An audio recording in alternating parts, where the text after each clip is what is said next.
ازيك يا حاجة؟ عاملة ايه؟ كل سنة وانت طيبة. طب احنا النهارده معانا جوائز ومسابقة بمناسبة العيد.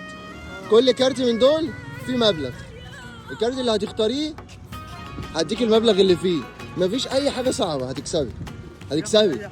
أي حاجة، احنا نازلين الناس اللي زي حضرتك المحترمين اللي بيشتغلوا بالحلال وبياكلوا عيش. هتاخدي أنهي واحد؟ اسحبي.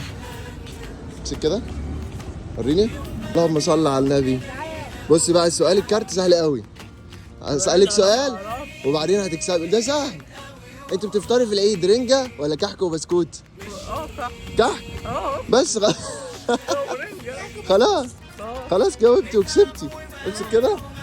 هات كده الجائزة بتاعت الحاجة كسبت كام بقى؟ اللهم صل على النبي. كسبت 1000 جنيه. والله؟ والله؟